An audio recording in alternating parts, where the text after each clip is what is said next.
युवक हैरान हो जाता है। लिफाफा मजबूती से पकड़कर उसके चेहरे पर अविश्वास और उत्साह का मिश्रण है। चारों ओर सड़क पर चलने वाले लोगों के बीच शहर का आकाशीय दृश्य, सूर्यास्त में नए आरंभ और अनंत संभावनाओं का प्रतीक, जबकि युवक अभी भी सामने खड़ा है लिफाफे को देखते हुए।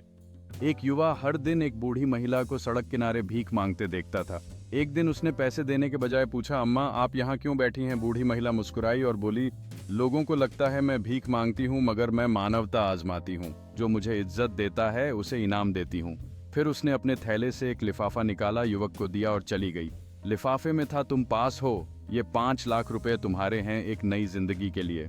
वह महिला वास्तव में एक रिटायर्ड करोड़पति थी, जो हर दिन किसी एक नेक दिल इंसान की जिंदगी बदलती थी। कभी किसी को कमजोर न समझो, शायद वह तुम्हारी किस्मत का दरवाजा हो।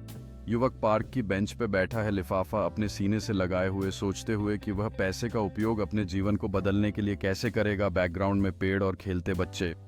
लिफाफे का क्लोजअप जब वह इसे खोलता है, अंदर एक खूबसूरत हाथ से लिखा नोट और नकद ढेर निकलता है। सूरज की रोशनी शब्दों अपने आप और अपने सपनों पर विश्वास करो को रोशन कर रही है।